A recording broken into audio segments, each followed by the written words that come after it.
Dan and Amy, so yesterday we went over those Paul O'Neill videos that Chicago police released on Friday in great detail. This is the shooting of the 18-year-old African-American kid who stole a Jaguar and smashed into a cop car, led to a chase on foot where he was shot and killed by Chicago police. And there was some confusion at the scene. It seems fairly clear from watching all 9 videos. And part of that is expressed by officers as they're essentially doing a post-mortem after Mr. O'Neill is cuffed and essentially in custody. You have the officer who shot Paul O'Neill kind of talking about what he thought happened with other officers, and this is captured on their body cams. 3 to 5 rounds, maybe. Are you the one that I heard gunshots coming at us. But you're the one that shot the Yes, I shot at him. Yeah. I might have. I don't know. What car were you in? This car here. I know when the shots were coming at us, when the car was coming at us.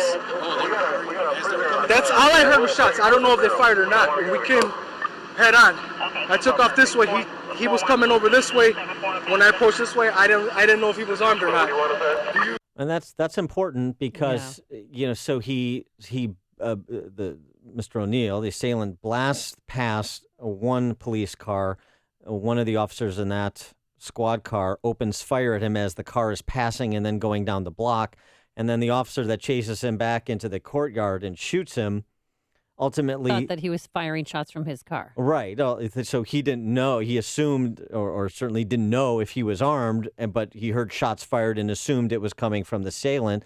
And, this is him kind of hoping that O'Neill survives because he knows what happens in this climate if Mr. O'Neill doesn't, which he didn't. Man, this is so up, man. I don't want nothing to happen to that guy, dude. The way going, man, I'm gonna be crucified, bro. Okay, he was in a hot car. Don't worry about it.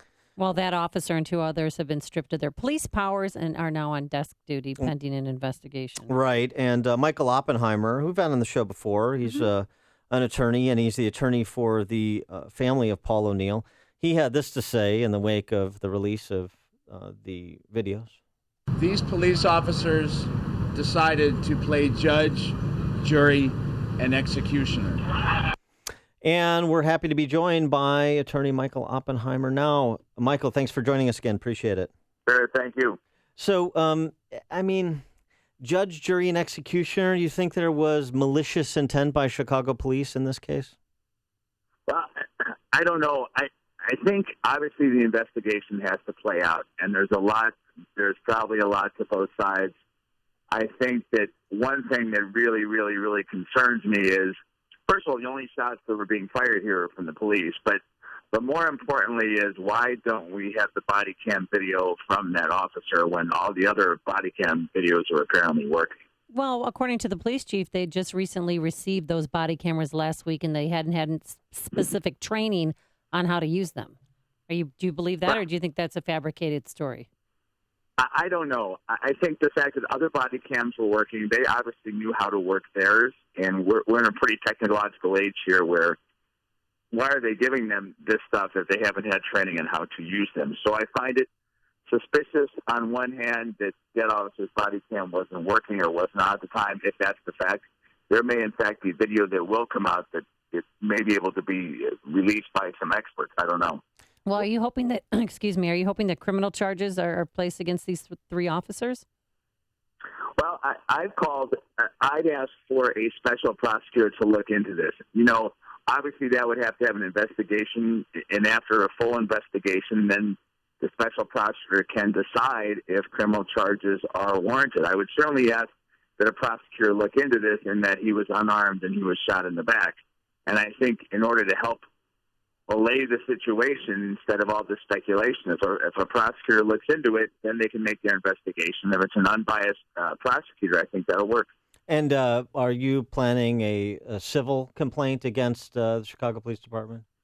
Yeah, that civil lawsuit was filed last week because the family wanted it filed. So we filed that last week in federal court. And what's the remedy that's being sought? Well, as you know, it's a federal civil rights lawsuit alleges constitutional violations against Paul O'Neill, including a wrongful death. And obviously, you can't bring him back. You can't change what happened. So the remedy in federal court is, of course, money. Has the city reached out to you yet for a settlement? No, not at all. Do you expect them to? I mean, considering that they did with Laquan McDonald's family and others. They certainly did it early on in the Laquan McDonald case. I represent other police abuse cases or allegations of police abuse. I don't know if they're going to reach out to me or not. I have no idea. I'd be happy to talk to them. We're talking to attorney Michael Oppenheimer. He's representing Paul O'Neill's family, describing the complaint that was filed. And has the family said anything about kind of the underlying incident that led to this confrontation with police? You know, their son or their brother and their family member stealing a car? I mean, Paul was 18 years old. He just turned 18 on July 4th, graduated from high school in June. The family is incredibly distraught right now. They're very, very private. So as far as saying anything about what happened, I mean, certainly the allegations are, and, you know, that he was driving a stolen car. So, well, do we know whose car he had stolen? I mean, I saw the surveillance video of him at the... I do not know. I mean, there's obviously a police investigation. We're doing our own investigation, so all that will certainly come out and hopefully be released, and we'll get that information. But I personally don't know whose car it was. Well, I mean, in addition, regardless of whose car it was, from the video, it's pretty clear that I think the reasonable person would conclude he jeopardized the lives of officers by essentially bum rushing them with the car and then crashing head on into another squad car. Well, that's a problem. That's what the video showed.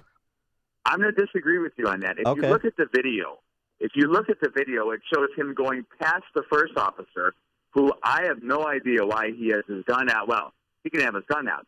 But the fact that he's shooting at that car, putting other officers' lives in danger as that car goes by. So to say that he was bum rushing, I'd have to disagree on that. The second part of this is it looks like the other officer was traveling at a high rate of speed, you know, and he certainly can go the wrong way in a one-way street. I'm not asking for a traffic violation. But he slams into Paul O'Neill's car. Listen, I'm not condoning the fact that Paul O'Neill was driving a stolen car. I'm not condoning that at all. But I think the fact that there may be some serious policy violations, and that officer endangered the life of other people on the street by firing at that car as it was going by. Yeah, that's definitely an issue. That's an issue to be investigated and litigated and poured over. There's no question about it. But just going back, that initial, the police officers in the first squad car, they're stopped. And he is coming at a high rate of speed at them, and he shoots through the gap between their car and a parked car while they're opening the doors to get out. That is not exactly, that's a little bit more than a traffic violation. That's potentially using your vehicle as a weapon, isn't it? I think, listen, a vehicle certainly can be used as a dangerous weapon. There's no question about that. Vehicles kill people. I'm not arguing with that. But the question of how fast he's going and what goes on, that's something for the investigation to figure out. Is there any possibility, because I have a feeling you guys will reach a financial agreement with the city that you'd pay back the owner of that Jaguar that was totaled at the scene, or maybe the people whose credit cards that O'Neill stole and used fraudulently? I'm not going to comment on it right now. If there's a settlement worked out, we can comment on it later. I'm not going to comment on that right now. With respect to police, since you have some experience in these cases, do you think, based on the initial reactions from Police Chief Eddie Johnson, as well as the head of the Independent Police Review Authority, that there has been a bit of a culture change at Chicago Police, or do you see there's still existing systemic problems in the police department? I think there has been somewhat of a culture change. The fact that these videos are being released earlier, and this one was released really early compared to other ones, we haven't had to fight to get the videos released. I think the superintendent taking some action, I think that's important. Most police officers do a great job, and we need police officers. There's no question about it. They save our lives. If you get in trouble, you're supposed to call the police. They do a great job. One of the things I think that needs to be done is there has to be some accountability when police officers screw up. I hope that happens if, on other cases too, if in fact they screw up on other cases, which, there are bad apples and good apples, and there needs to be some accountability. How is your client's family doing? I know I saw his sister on television, but how about his mother, and is a dad in the picture? I have not talked to his father. I met his father. The mother is very, very active in his life. She is very, very distraught, as is the sister, as you could see on TV. They're pretty private people, so they're doing as one would expect. All right. He is Michael Oppenheimer, attorney for the family of Paul O'Neill. Michael, thanks so much for joining us again. Appreciate it. Thank you. Bye-bye. Thanks. And he joined us on our turnkey.pro answer line.